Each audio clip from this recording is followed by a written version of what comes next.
we are back again. Lovely to see you, my friends, and welcome to another Mr. Dilly Meets, a special Mr. Dilly Meets today, because today it is a crime and mystery special. Oh, yes. As we jump in and discover more about this wonderful book here, The Super Sunny Murder Club. We're going to meet our first guest today. Now, they are the co-editors of the Super Sunny Murder Club. Serena Patel, obviously author of the fantastic Anisha Accidental Detective series, and of course Robin Stevens, the author, I think just celebrating an anniversary, I think 10 years, well, we'll ask her in a minute, of the Murder Most Unladylike series. So let's welcome them on to show. Big round of applause and welcome. We're going to welcome Serena and Robin. Hello both, how are you? Hello. Lovely to see you, and welcome to Mr. Dilly Meets. So good to have you on today. So tell us, you've co-edited the book and kind of introduced it. Tell us a bit about how does that come about? So how did you sort of get into doing that, and what does that actually mean? So shall I start with you, Robin? What does that sort of mean if you're doing that? I mean, it sort of means whatever we want to. We for me, we help choose the authors. We help pitch the sort of concept, the sort of summer mystery concept, and we got the chance to read an early draft of all the stories when they came in, and give feedback. And it was so much fun to read them. They're all absolutely amazing, completely different, completely unique. And it was really fun to sort of say, I love this bit, but what if you put something else in this ending, or I'm not quite sure this kind of poisoning works without this kind of poisoning. As a murder mystery author. You do that together? Were you sort of in the same room, or you just get it separately? No. And then I wish we were. Yes. How did that work? Serena, how did that work then? How do you, if you get the stories in, do you both come up with different ideas and then get together and speak about it? How did that work?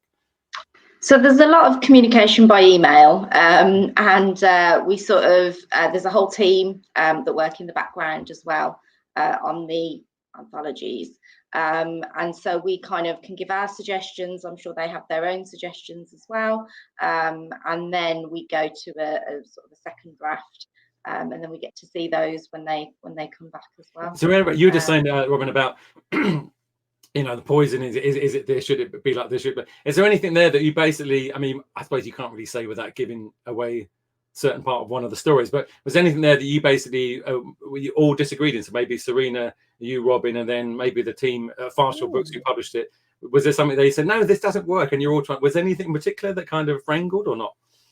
I don't think there was. I don't think so. I mean, it all goes back to the authors. We also work with in-house editors as well at Farshall. Yeah. It goes back to the authors, and ultimately all the authors can decide, including us, can decide whether we want to accept the suggestions or not. So you just say, what about this? And they can say absolutely not. I'm sorry, go on. I suppose one of the things is that you don't want to have the same, if they're sort of someone's killed off the same way.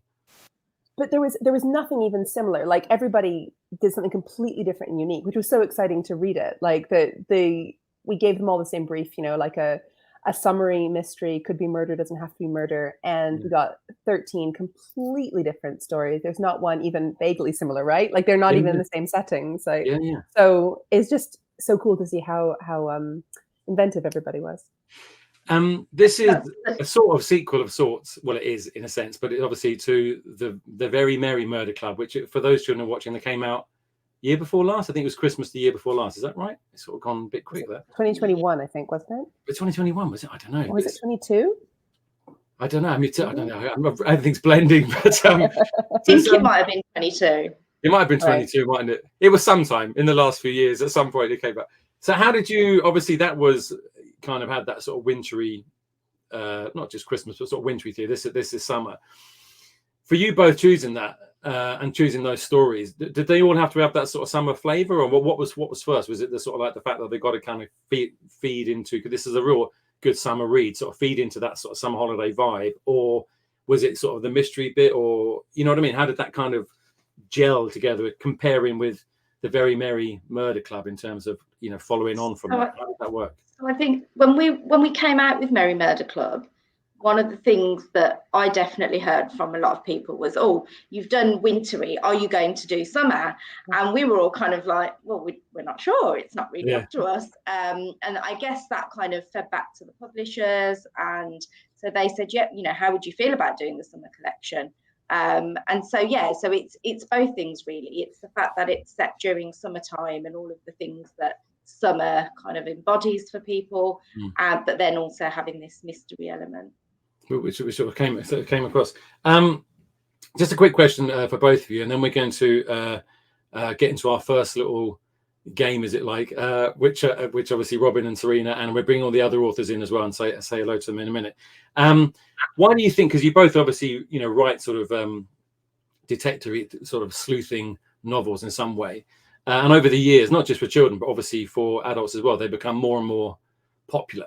Why do you think that is, Robin? Why do you think that is? And Serena, after that. That is the question of mystery, isn't it? Murder mystery. I think that people are curious. I think that's just part of being a person. We want to know about the people around us. We want to understand what is going on, and we all know that everybody has a secret. Like, nobody is completely honest with anybody else, and that's so interesting. And as a person, I'm always looking at people around me and being like what are they hiding? Are they telling the total truth? What is going on here? And murder in mystery stories, you get to uncover all these secrets and find out what people are really doing. And it's just, I think it's so exciting and fascinating, and it really gets our brains working because we all love solving puzzles and problems. Yeah. What about you, Serena? Is that similar, or kind of similar way into you? Yeah, definitely. I think for me, growing up, I was always very drawn to mysteries, and I like trying to figure out the puzzle before the detective does. There's that kind of yes moment when you kind of get the reveal and you go, I knew it. I knew that was the person that did it. And I think that still is the case for so many children. They just love that feeling of figuring it out. It is, and each of the stories in the book has that kind of thing. You're like, that was the whodunit, isn't it? It's the classic whodunit in something like that. We can obviously speak all day just about this part of it, but obviously we've got other authors to meet that have contributed to the book, talk about their stories, and we have little games to play. So Robin and Serena are going to stay with us. We're going to go into the titles of our little Riddle Me This, we call it, and then in magically, when the titles are done, all the other authors will be in it, and they can give you a big wave.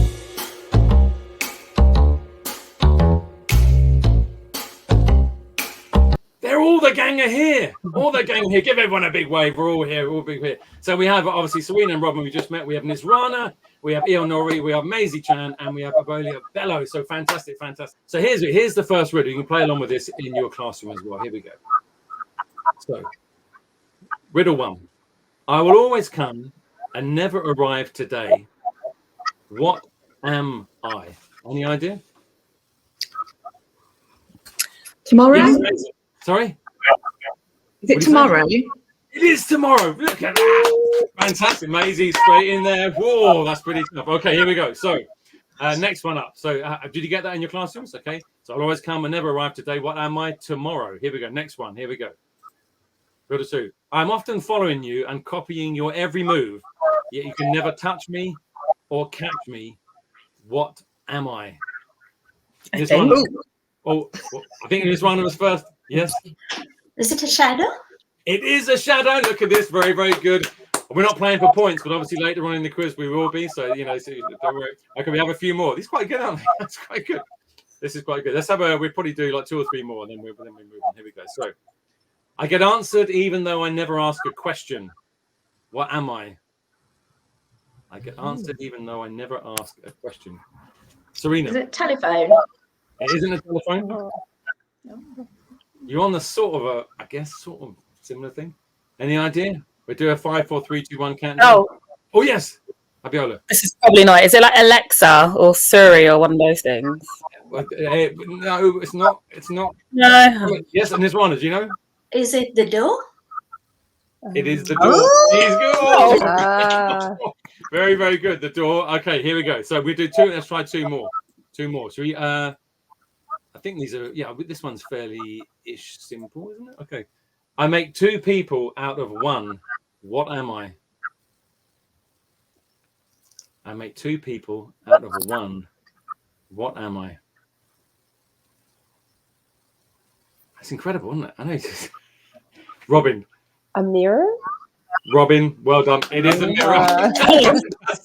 Really, really good. Really good. Really good. Okay, here we go. Let's go for this one. This is a hard one. We jump to question riddle 7. Here we go. So, I'm the only place in the world where today comes before yesterday. What am I? That's really hard. The only place in the world where today comes before yesterday. Any idea? It's an object. Can't really say, really. Give up. Okay. Anybody in the classroom? Okay. This is a hard one. The answer is Nizrana, go on. Is it a dictionary? Look at this. What can I say? A dictionary. Really good. Very well done. Okay. One last one. This is very good. This is a great one. Okay, here we go. So this is riddle 8, the last riddle of Riddle Me This. Here we go. Always in you, sometimes on you. If I surround you, I can kill you. What am I? Any idea? Always in you, sometimes on you. Robin, yes? Water? It is water. Well, yeah.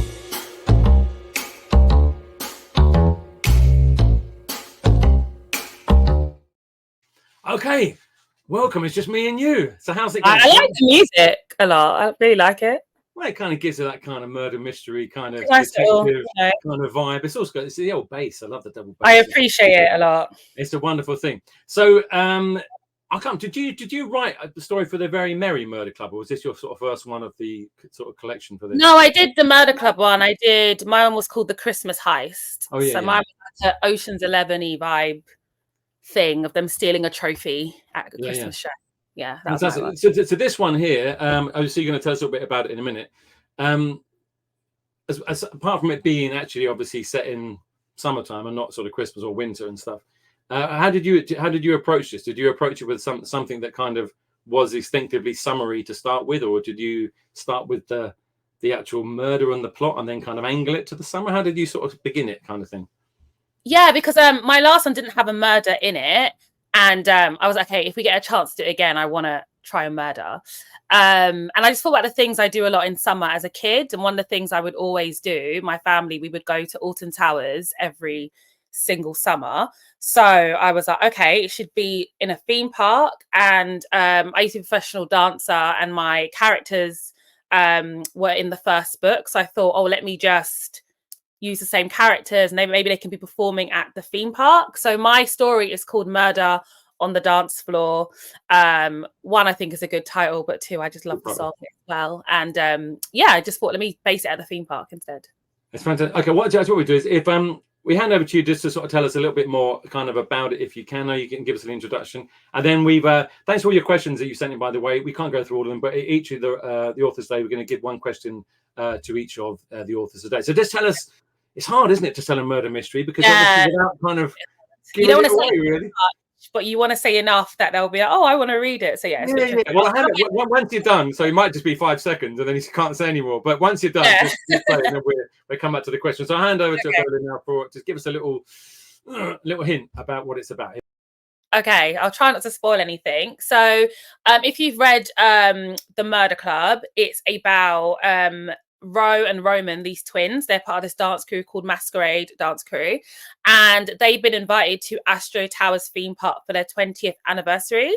So they go along to this to the anniversary to perform, but the night before there's like a party for like all the people that are going to be performing, and at this party someone is murdered in the middle of the dance floor, and someone from Masquerade Dance Crew has been accused of the murder. I think that's enough to say. I think if I say more, I'll probably ruin it. So that's all you can say. So it gets you kind of intrigued about it. And I think what's good about it, and we're going to have a couple of readings from a couple of the authors, but the other guests will be just saying a bit more like you've just done. And it just, like Robin said at the beginning, is you'll see how different all these stories are. And it's always amazing because you thought we didn't all sit down and sort of go, oh, well, I'm doing that, you better do that. No. What comes from your mind, which is wonderful, really, isn't it? You kind of just hope that no one's doing something similar. You just kind of that, you know. I know, but it's just been weird. So we've got a school question for you. Here we go. So this is Hastings Hill Academy in Sunderland. What is your best bit of advice for young writers? I guess in general, but it could be about writing a mystery story, perhaps. Any particular advice? Well, I was a young writer. I started writing when I was about 8 years old. I would say my best piece of advice for writing is to read a lot. Read as many books as you can in different genres, different themes, and just soak in as much information as you can, and then just write whatever you feel to write. Don't feel like you need to write the best story you've ever written in your life. Just literally just write anything and just keep working on your skill set, and before you know it, you'll be writing a bestseller and you'll be like a millionaire. That sounds good. And you know, dancing, a murder on the dance floor and all that, which Exactly. There you go. The fun thing about that, do you I suppose the hard bit is that when you start writing, I suppose it's with anything in life, isn't it? You sort of you do something and go, oh, that's a bit rubbish, because we sort of tell ourselves that. I suppose we all do that and stuff. How do you get past that bit? You know, that I think it's knowing that everyone's first draft or like their first copy of their story is rubbish. Everyone's. So I think remember that, you'll always feel good about yourself when it comes to writing. That's always good. And then it gets to, I mean, some authors you do like, loads of drafts, don't you? And eventually you sort of get something together, but you eventually get there. But if you have like a good team, you know, like we're very lucky to have had like Robin and Serena and obviously the Fast Shore team that worked on it. So we didn't get to work on it that much. I think we maybe did 2 revisions of the book, maybe. But I mean, it's a short story, so to be fair, it's not that change unless the whole thing doesn't obviously work.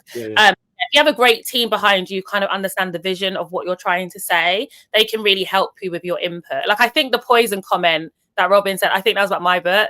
I think it was. I think I've done a poison and I researched and I thought that worked. And then Robin was like, oh, why don't you try this? And I was like, oh yeah, that makes more sense. Yeah, she's like the queen of all that. Sometimes you need that, don't you? That other sort of perspective. Yeah, I was like, any advice from Robin, I'll take it, because she's like, this is her lane. This is very her lane, her thing. Okay, listen, we're gonna move on now. You're coming back in a moment for the draw along thing, and then we've got the quiz at the end, which I know you're very excited about. I'm so excited. But it's lovely to speak to you. So round of applause. Abiola, Bello, thank you very much. But who is the next author? Well, it is the wonderful Maisie Chan. So, Maisie, hello, Maisie. How are you? Nice. How did you approach writing another short story, murder mystery story, and not treading over the same ground as before? You know, how did you start that? Yeah, so I have totally different characters than the ones that were in the Very Merry Murder Club. So in the winter story, I had like a grandma and a girl that were the main detectives, and it was a heist and it was a kidnapping as well. It's quite a humorous story. And this time I did want to have a murder or attempted murder. And I kind of use what I know. So I go to caravan parks a lot. So it's set on a caravan park. And I don't normally write murder mysteries like Robin. Robin is the queen of murder mysteries. So I find it kind of more difficult, I think, to kind of plot. I think there's a lot of plotting in detective and crime stories, and my brain sometimes gets like caught up in like, oh, what's the red herring? Who's done it? So sometimes I feel like I need to work backwards and think, okay, I think this person has done it, and then work backwards and plot around that and try and not make it too obvious. I didn't really think about that. I mean, we before I met my wife, I didn't used to watch a lot of murder mystery stuff. But obviously, I don't know if the children watching would be familiar with Agatha Christie and possibly the characters Poirot and stuff like that. So we watch a lot of those repeats, you know. And you watch them, and you think, how do you? And obviously, there's so many different plot lines. But so in all your stories and Robin's stories, and to try and figure that out and go back and make it actually make sense without kind of giving it away. But if you read it back, it makes sense. It must be pretty hard to do, isn't it? I find it really hard. I'm sure Robin finds it much easier. She's done so many novels now. But I'm like, okay, that's too obvious, or I need to put another person in. And the editors were actually helpful, thinking, okay, why don't you put another suspect in now? Because I don't think you've got enough. So, yeah, I find it, it kind of hurts my brain to write detective stories. I'd imagine. It's a certain style of writing. Yeah. Can you tell us a little? Sorry. Can you tell us a little bit about? I know you've given us a little inkling. Again, it's difficult without giving too much away, but you give us a sort of a context and a sort of a foundation for your story in the book. So I'll hand over to you for that for now. So this is Maisie with that. So the title is a bit of a tongue twister, and every time I try and say it, I get my tongue twisted. So it's The Tree Top Trials, and that's the file. So each story's got a file to open it up. And my story is about Xavier, who's a gamer, and his sister Paisley, and they're with their dad, who's recently divorced, and they're heading to a caravan park called Yarrow Falls. And as I said before, I do go to a lot of caravan parks with my family because we've got a dog and they're cheap, and you can kind of let the kids roam. I've got 2 kids and they can roam about. It feels safe, seemingly safe on a caravan park. And I've been to one with a ski slope, and we've also done some outdoor, like go ape type rope things. And I thought, why don't I combine those 2 things and maybe have this kind of death drop? It's a thing called a death drop. It's a massive like ledge with a rope that you kind of step off. And in Glasgow, there's one at the Braehead Shopping Centre where you just step off. You're harnessed up, but you step off this level called the death drop. And I thought, wouldn't that be a brilliant, you know, place to die? So I put those things together, and Paisley. Okay, carry on. I thought that was very funny. Sorry, carry. Yeah, so she reads a lot of whodunits anyway, and Xavier kind of wants to spend more time with her because she's gone to secondary school, and he's like, oh, I kind of miss hanging out with my sister. So it's a perfect opportunity for him. And I've just put like, there's a mayoress that is coming to open the death drop. It's the first time it's going to be used. And so I thought this is quite a good opportunity to like have some mischief and have some crime happen. So it was a lot of fun to write it. The death drop, because I've been on a Go Ape thing, and some of the children watching would have been on as well. So is that the one? So you step out, is it swing into the net? Is that when it swings into the net eventually? But you think you're going to fall, basically? Is that the one thing you sort of swing across on the ones my husband and son have done it? I've not done it because I am rubbish on the rope courses. So I've done one at the Landmark Adventure, a very short one. It was about this much off the ground, and I was like this. I was awful. I just couldn't. I can't do them. I don't do well with heights. But my son did one, and it was literally just one rope. He's in a harness and just stepping off. I mean, it was so high up, and it just. But what do you go? You just fall. Come down to the ground. There's no rope. Oh. There's no net underneath. I think someone's supposed to be like, it's a pulley system and stuff like that. But that sounds really unpleasant. Yeah, I don't want to go for that. I'll leave that to someone else. I'm not very good on the rope courses. That's why I thought, I could die here. This stranger had to help me because I was like rocking this rope thing. But it is weird. I mean, everyone will know that when you're up something high, and when you look down, it just seems huge, doesn't it? I mean, and it makes you feel slightly giddy. I've got a question for you here, Maisie, here we go from the school. So St. Luke's Catholic Academy in Harlow. What is the hardest part about writing a mystery story? You sort of touched on it a bit, but I mean, so what is the hardest part about writing a mystery story? I guess for yourself. You sort of mentioned it a bit. So for me, it's the plotting of it. Mystery stories take a lot of plotting work, where usually my stuff's more character based and more about emotions and stuff like that. Where a detective story or a mystery story or a murder story is like, who's the person that's done the crime? Who are the suspects? Who are the victims? What are the motives? What are your detectives' kind of keen observational skills like? How can they, I've got a detective and a psychic. How are they different? So there's lots of different moving parts when you're writing a mystery and a detective story. So I do find that the hardest, trying to keep all of those things in place. And it's harder because it's a short story, so you don't have that much time. You've got about 5,000 words to get all of that intricate stuff in there. I think I might have mentioned, spoke about that before when you were on for the very merry murder club. As I said, hard to say these stories, aren't they? But it's trying to actually kind of like get all that plotting right. It must be really, really hard, and also kind of like get it to make sense, which must be strange because your brain can go off, like all of our brains can go off in all sorts of different directions, and trying to rein that into actually something, but it's not too obvious. Must be really quite hard to do it. You don't want things to be too obvious, but also if it's too subtle, the reader won't understand what's happening or why that person has done it. So it's kind of getting that balance between having like the hints but not telling them exactly what's happened. So it's that balance, I think, is difficult. Fantastic. Good advice. So we're now going to bring back Serena Patel. So hello again, Serena. How are you doing? Hello. Obviously you've all kind of worked together on this book, but you're enjoying listening to the other authors? Is there anything you sort of found out that you didn't kind of know in terms of? Yeah, definitely. And I think it's interesting to hear how everybody approaches writing a mystery, because obviously I know how I approach it, but then it's quite nice to hear how other people approach it, and also actually that other people find the plotting hard, because I find plotting hard too. So it's but it's that's interesting, really, because it must be, because I suppose it's a bit like Robin as well, because a lot of your books have those elements in it in some way or another.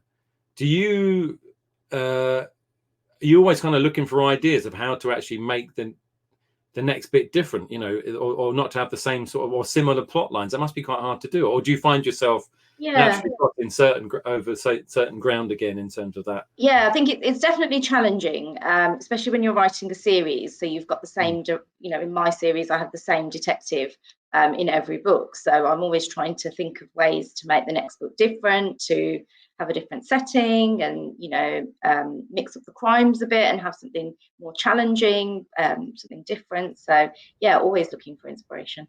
Does that become harder with each book in terms of that, or do you just have a sort of a fresh flurry of inspiration? Or? Sometimes it just comes to you. It might be that we've been to, you know, for when I was writing Holiday Adventure, that idea came to me because we'd been on a trip to Center Parcs, and that setting just sort of came to me, and then that kind of built from there into the mystery. So it might just be that we've been somewhere, or I've spoken to somebody about something and that sparked an idea. Other times I have to think a little bit harder and kind of really rack my brain and think, okay, what can we do differently this time? Do you have a little notebook? Do you write it down on your phone, or when you do? I keep notes everywhere. Yeah, I keep notes everywhere. Notes on my phone. I've got notebooks. I've got scribbles on bits of paper that I can't read. Yeah, all sorts. Do you ever sort of write on your hand or write on your arm, or just write on someone else? I don't know. Yeah. Excuse me. You do that. You're going to give us a little reading actual from your story in the book. I am. So I'll hand over to you. So you give us a tiny little bit of context for the reading, and then a little reading. So you're just going to get everybody, this is just a little excerpt. Robin's going to read for us later on as well, from Serena's story in the book. So I'll hand over to you, Serena, to give us a little taster of your story. Here we go. Okay.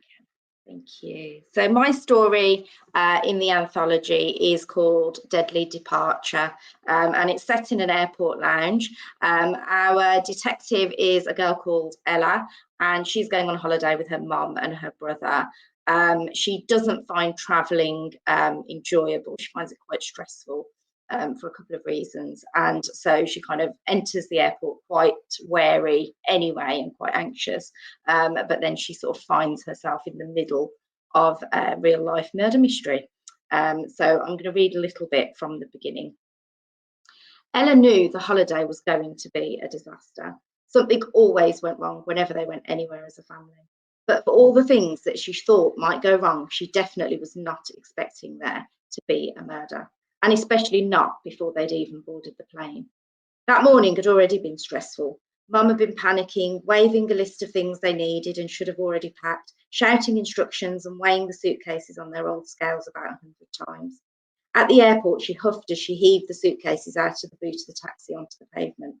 Ella, you can take your backpack and the small case. Joshy, you carry your stuff too, please. It's busy. Stay together.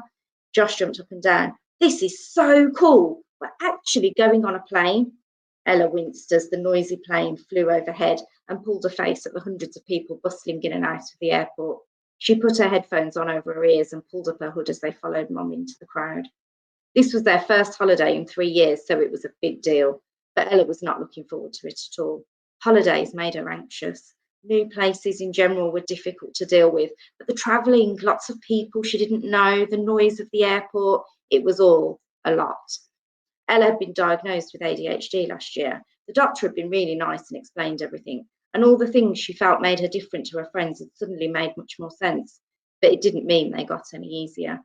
Mum had bought Ella the noise-cancelling headphones, which helped a bit, but she still hated travelling. Ella knew how much Mum had been looking forward to getting away, though. She worked really hard as a nurse at the local hospital, and it was rare for her to have a whole week off. Ella also knew that her mum badly wanted them all to enjoy the holiday, so Ella had to at least try. Her brother Josh, on the other hand, was buzzing with excitement. He loved exploring new places. The travel didn't bother him at all. Ella sometimes wondered how they could be so different. The only thing they did have in common was a love of mystery stories, the ones where there was a puzzle, something to figure out. Murders, thefts, conspiracies, they loved them all. Their favourite book was called The Mystery of the Missing Moon Gem. Mum had bought them a copy each so they could read it at the same time. Ella was pretty sure she figured out who did it after the 3rd chapter, but Josh said he knew after the 1st chapter. Ella rolled her eyes at the memory. She could have done with a mystery book now to distract her. The airport was every bit as big, noisy and chaotic as she had feared. As they looked up at the large screen which listed all of the flights, a man in a red turban and smart business suit rushed past them, pulling along a huge black suitcase which knocked into Ella's foot. Ow! You didn't even turn back to say sorry, Ella shouted, wiggling her sore foot and hoping the man would hear her. But he carried on racing through the crowd towards the long line of check-in desks. Mom, can we find somewhere to sit down? She pleaded. I need the toilet, Josh complained. You always need the toilet, Ella commented. Stop, you two. We only left the house an hour ago and we've got a whole week together yet. Mum looked up again at the big screen, fumbling at the same time to get her backpack on. We need desk 24. Come on. We can sit once we've checked our bags in. And I'm sure the toilets are that way too. Ella noticed straight away that the man who'd almost run over her foot was a few people in front of them at desk 24. Typical. He's going to the same place as we are, she muttered. I hope he's not staying at our hotel. It's unlikely. There's lots of hotels in the part of Egypt we're going to, Mum reassured her.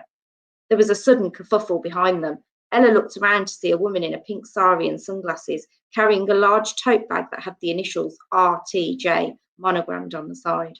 She seemed to be arguing with another woman in a business suit who was tightly clutching a briefcase. The woman in the suit was gesturing a lot and pointing at the front of the line. Rena, as your friend, I'm asking you, please let it go. What are you actually going to achieve by getting on that plane? She shouted. This is important. I have to go. I won't let him go through with it. You can help by looking after business here, the woman with the monogram tote bag replied. You're just going to make a fool of yourself. Don't say I didn't warn you, the other woman retorted and stormed away. What do you think that's all about, Ella asked Josh. They seem pretty angry, Josh replied, shifting awkwardly from one foot to the other. Maybe the woman in the suit really needed the toilet and didn't want to wait in this flipping queue. Ella huffed. It wasn't that, and you know it. Okay. Leave it there. And you'll have to find out the rest and who is the man and all the rest of it as we read more about Serena's story. So fantastic, Serena. You'll be on in just a moment for our little draw along. And then again, the quiz that you want. Are you excited about the quiz, Serena? Are you excited about it? I'm so excited about it. Look at that. So fantastic. So thank you very much for now. Serena Patel, everyone. Thank you very much. And we'll speak to you in a minute, Serena. Thank you very much. Thank you. Bye-bye. So Serena there. Okay, we're going to go straight into another author. Here we go. Nizrana, how are you? Hello again. I'm fine, thank you. How are you? Yeah, really, really good. Really, really good. And it's really interesting for me. It must be for the people watching. Obviously, you're all different authors and all have different approaches in terms of your writing. But here you're all writing at the same genre, even if it's not your particular normal kind of genre that you write with. How did your story in the book? You're going to tell us a bit more about it in a minute. How did you find approaching writing a murder mystery kind of story? Did you have a particular approach for that, or how did you begin? I don't think I have a particular sort of organized approach. I mean, with me, it's just a matter of starting to write and seeing where it goes. I didn't really plot much. I did have a very firm idea of who was going to die, but I didn't know who the killer was going to be. I had to kind of work that out as I was writing the story. And it's writing murder mysteries is something quite new to me. I love reading them, but I haven't written many. The first one I wrote was the Very Merry Murder Club. That was also a murder mystery that I wrote. So yeah, I kind of work out the plot as I write, and then I go back, and once I've figured out who the killer is going to be, then I go back and sort of seed in the clues and make sure that there's enough for the reader to kind of be able to work it out as well. I think that's amazing. That so you kind of like figure out who the suspect is and who the murderer is or whatever it is as you're actually writing the story, which is that's amazing. It kind of surprises you as you're going through it. Yeah, I guess so. Yeah. So I'm going to hand over to you. We're going to have a quick score question afterwards, but again, difficult to sort of summarize your story without giving too much away. But if I hand over to you to give us a sort of a feel, your particular contribution to the Super Sunny Murder Club. So I'll hand over back to you, Nizrana. Here we go. Okay, so my story is the last one in this book, and it's called Death in the Tropics. It's about a girl called Saba who she actually appeared first in the Very Merry Murder Club, and I really liked her and I wanted to bring her back. So this is she features in this story as the detective. It's about her, and her sidekick is her little brother Jam, short for Jamil, and they are at a tropical resort for the summer holidays when death happens. So Saba's family, they have just arrived at the resort along with a small group of people who are on the same flight and also the shuttle bus to the hotel. So they're all in sort of adjoining rooms and they start spending a lot of time together.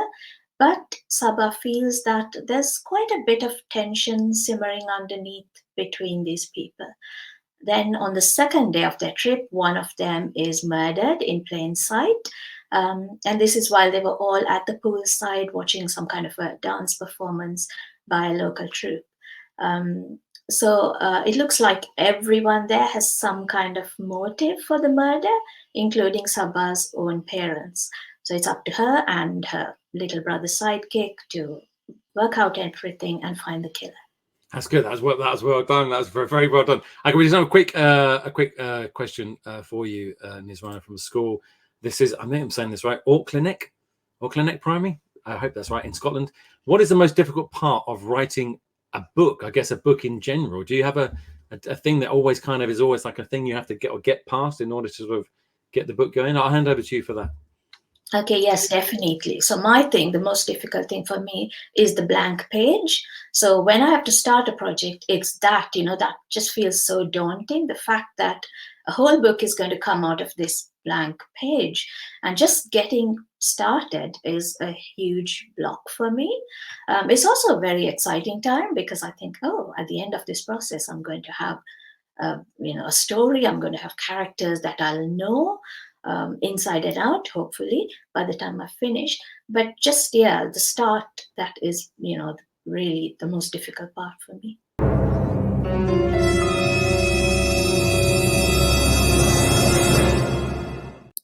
Oh, look at that. So this is a wanted poster drawn. So the authors don't really know what they're going to be doing. So I'm going to explain this to them. It's quite amusing. And to you in your classroom. So this is what's going to happen in your classrooms. Presume you're obviously sitting next to someone, or you have someone opposite you.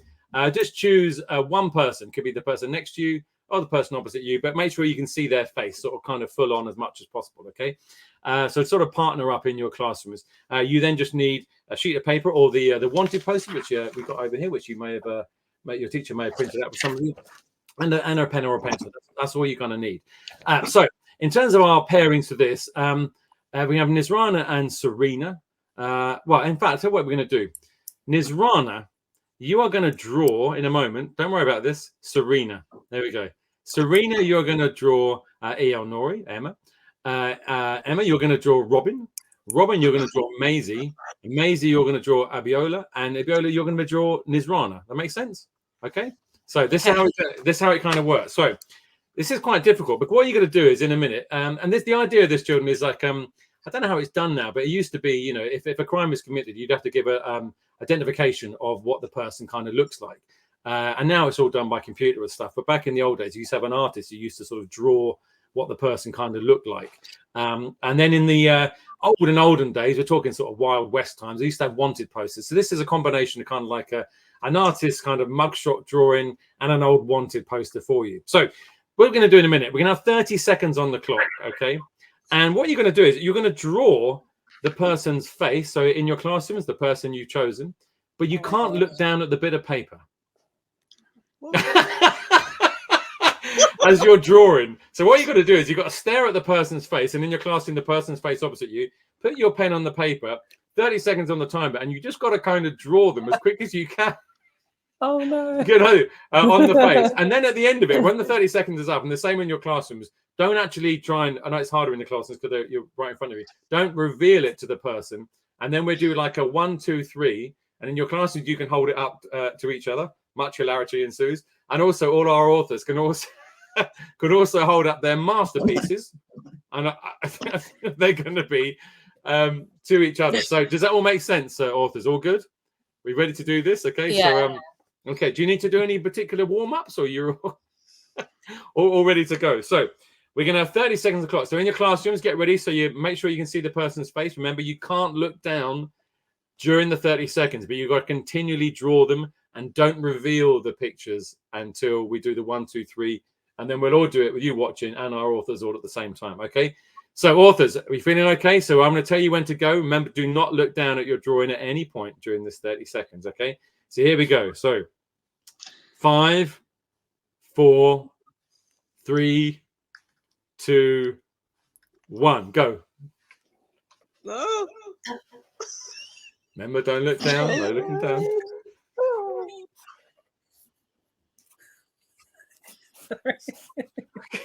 We're 15 seconds in. Oh no, look down. Oh, Maisie, don't look down. Don't look down. No. Try not to. Okay, 5, 4, 3, 2, 1, and all stop. And stop. And stop. Okay, so in your classroom, stop as well. Okay, now you're about to see something quite unique. Oh, dear. Put it that way. In this way. So in your classes as well, hold them together so that your partner, whoever you're doing it with, can't see them. And in a minute, you're gonna hold them up to the screen, authors, as well. Okay, so you get to see everything. So here we go. So on a count of 3, get ready, and get ready in your classrooms. Ready, go ready. 1. Can't wait to see. 2 and 3. Hold them up, please. Here we go. Nice. That is really very, very good. Very, very I'm very good. sorry. Uncanny. Sorry, actually. Nizrana. Sorry. That's really, really good. So listen, I've got to get a photograph. That's got to go online at some point. That's a great photograph. So that is fantastic. Give each other a round of applause, and in your classrooms, give it a big, big round of applause.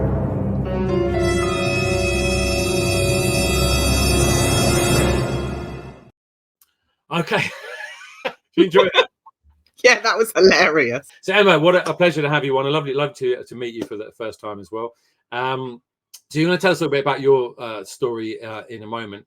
A bit like the other authors. Yeah, how did you sort of approach, doing this, and also getting that kind of something different from everybody else? Did you have sort of an idea in mind, or did it kind of like just have to think about it a lot? How did you approach that? Well, I think I was part of the Very Merry Murder Club, which was a brilliant opportunity. And the kind of idea for that came really quickly. And then as soon as I heard the idea, as soon as I heard about the possibility of a summer book, it was just really exciting, because the location kind of came to me quite quickly, or where I wanted to set it came to me really quickly. So it's that initial thing, that initial kind of inspiration happens quite fast. And then we sent an email to our editors to say, this is the vague idea.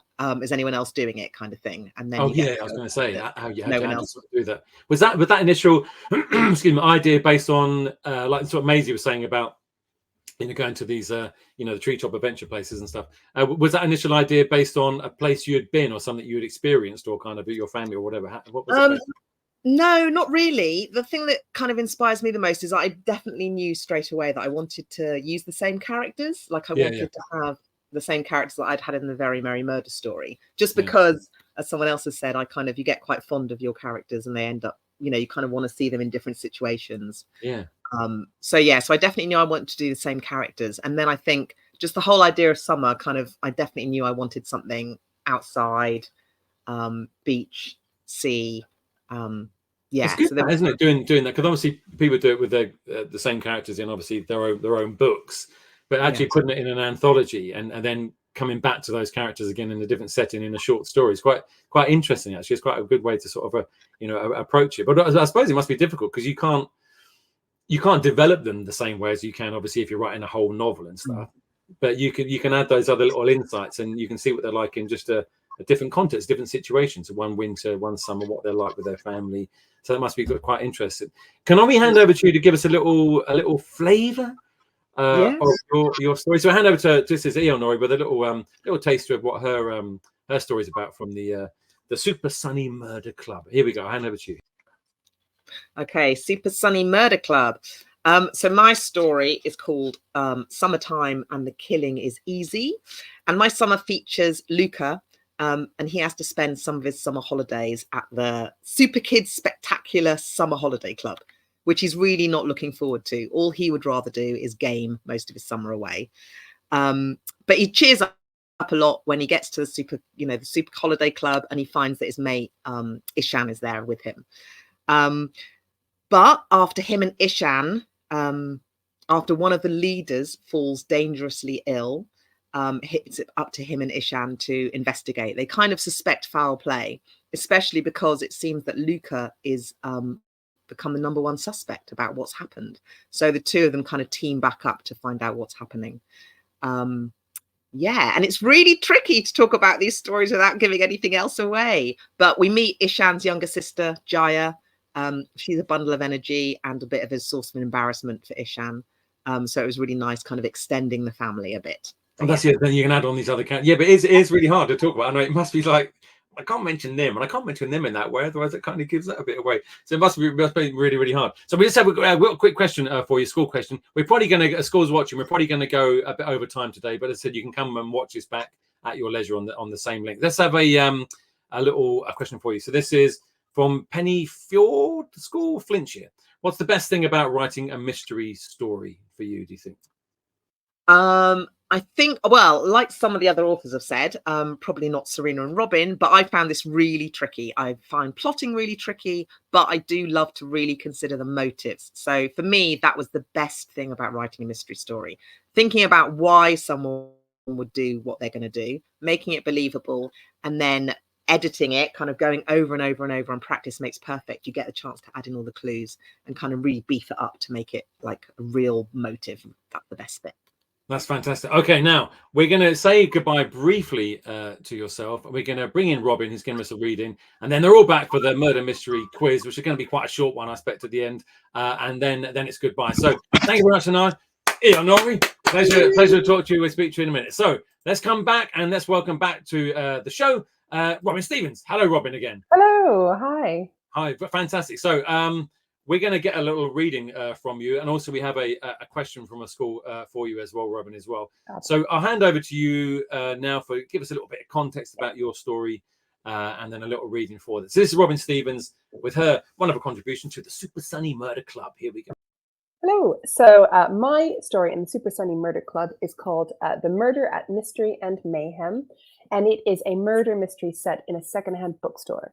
And when I was little, I used to go to a town called Hay-on-Wye that has a lot of secondhand bookstores. And there's this one bookstore that only sells murder mysteries. And it looks absolutely incredible. And I just fell in love with it. And I've been going ever since I was little. And so I decided to set my murder mystery at a fictionalized version of that store.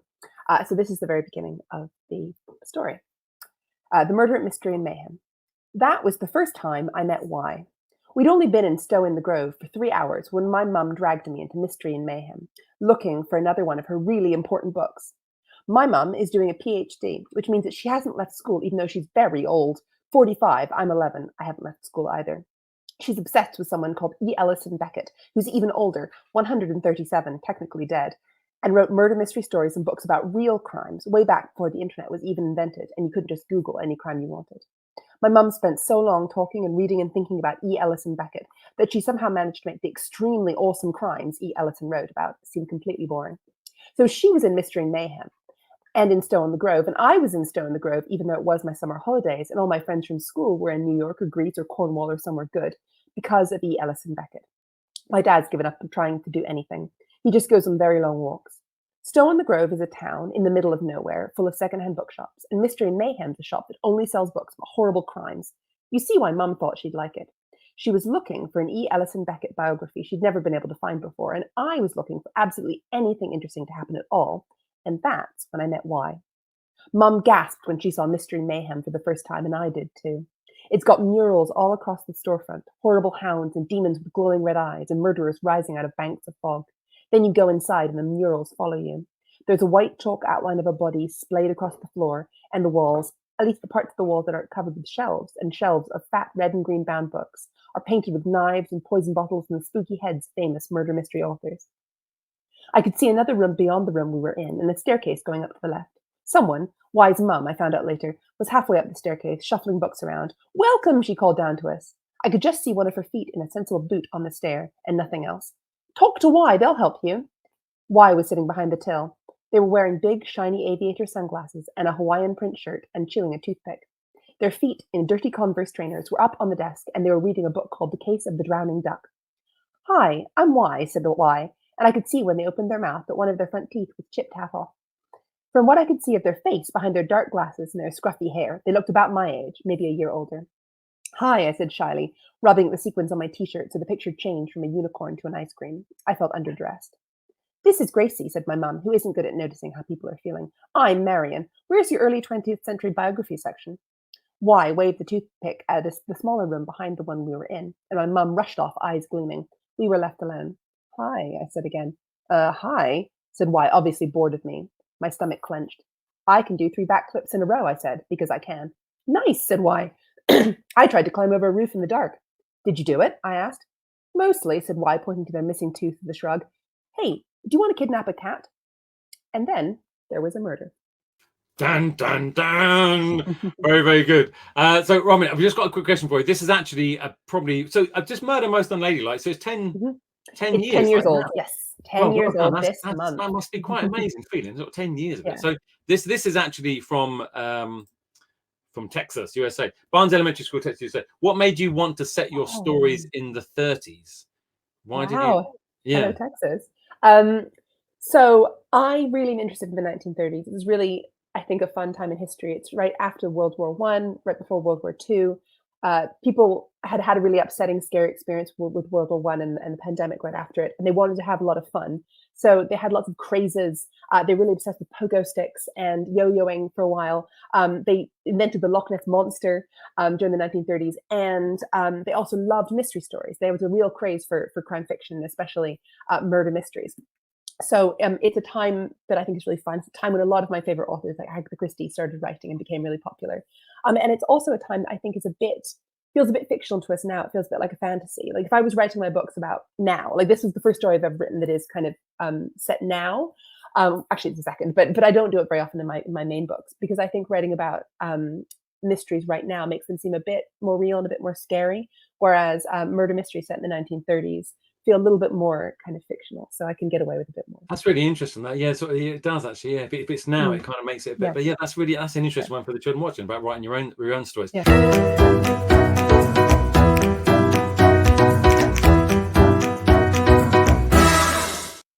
Okay, we're all back. Fantastic. Our authors here apparently have some unique buzzer sounds. I'm not really sure what they are, so we're just going to go through these buzzer sounds. Robin, do you have a buzzer sound for us? Oh, that's good. I like that. What is that? A little jelly bean? It's a Jelly Belly dispenser. Oh, that's great. I love that. That's brilliant. Serena, do you have a sound for us? I'm kind of in the same theme as Robin, and mine. I've got some Tic Tacs. Little Tic Tacs. That's a good. Nizrana. Oh, that's good. I think we're all a little bit impressed by Nizrana's. It's just on my things you've had for ages, is it? You just on the side and think one day I'm going to use that, and you just thought, I can use it. This is the one. Emma, what about yourself? I'm probably just going to go. So that's good. We got that. Maisie. Oh, look at that. That's very professional. Very professional. And Abiola, what about yourself? Gosh, I feel useless now. I'm just going to clap my hands when I want to. Hand and cheer. I think a bit of jumping up and down. Okay, so here we go. Question 1. Stanley Yelnats digs what? Oh, who was that? Who was that? That was you. Okay, Emma, go. Holes. It is holes. Very, very good. So that is brilliant stuff. So we're going to 1 point. 1 point already. Okay. We're in it now. Okay, here we go. Question 2. Come play along in your classrooms. Okay, so that was holes, the first one. Question 2. Okay. Dylan discovers Price's artwork hidden in caves in North Wales. In which book by Frank Cottrell Boyce? Oh, Maisie. Framed. It is Framed. Well done. Framed. Word of applause, Maisie, framed by Frank Cottrell Boyce. Okay, here we go. Question 3. It's quite good fun, isn't it? Here we go. Question 3. In what year was the murder mystery game Cluedo first launched in the UK? Was it A, 1918, B, 1972, C, 1949? Any idea? Abiola. I'm going to go with B. It is not B. It is not B. Back to the panel. Anybody else? How annoying. Yeah, Maisie. A. It's not A. What do you think it could be? It might just be C. 1949. So nil point for that. Very, very good. This one's quite an easy one. Okay, play along your classroom, kids. Here we go. Question 4. Dr. Watson is the name of famous detective Sherlock Holmes. Oh, who was that? Was that Nizrana? What's his first name? John. It is John. Point for Nizrana there. Well done, John. Very, very good. Okay, I'm going to jump a question here. Here we go. So question 7 we're going to go for. What is the name of Enid Blyton's famous crime-busting team? Robin. I mean, which one? But also famous 5, I'm guessing. The famous 5. That's fantastic. So Robin put that. Okay, here we go. This one's quite an easy one. It should be. Robin's already mentioned this particular author's name. But here we go. Who is the famous crime and mystery author who Lena Jones's Agatha Oddly is named after? Oh, Serena. Agatha Christie. It is Agatha Christie. Fantastic. Well done, well done, well done. Okay, we're going to have, I think we do 2 more. It's good fun. Here we go. So here we go. 2 more. Here we go. Question 9. What famous London landmark provides the mystery in Siobhan Dowden? Oh, that was quite a few of you. I'm a bit freaked out. I might give you a point each for that. So if you all say it at the same time, so I think it was Robin, Serena, and Maisie. Am I right in that? Was anybody else there? Okay, if you all say it at the same time, we see if we got it right. So we go 1, 2, 3. Off we go. London Eye. It is the London Eye. So that's Robin, Serena, Maisie. Well done. And the last one is actually kind of a little riddle. Okay, it's sort of like a riddle. But it's a who was he riddle. Here we go. So you can get this in your classrooms as well. Here we go. One winter morning, Mr. Ash found a man standing in the middle of the front yard. The man stayed in the yard for several weeks, but Mr. Ash didn't mind. Eventually, the man disappeared. Who was he? Oh, yes. Yes. Is it me? I think it's you and Robin, possibly at the same time. Okay, we say it at the same time. Both say it. At the same time. So ready, 1, 2, 3. Off you go. Snowman. Yeah. It is well done. It is a snowman. Fantastic. Give yourselves a big round of applause. That was an awful lot of fun.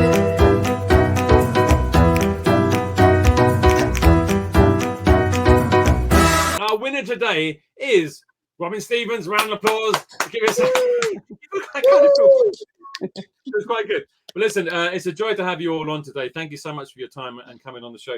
I wish you all the luck in the world with the Super Sunny Murder Club. It's a great summer read out there for everybody. Plenty in there, as you can see from our author today, to as well. So thank you so much. So weren't they wonderful, fantastic guests there, and thank you for being with us. My name is Mr. Dilly. You've been a wonderful, wonderful audience, and thank you to our wonderful guests today. And it's goodbye from me, and it's goodbye from me. Goodbye, my friends. Goodbye.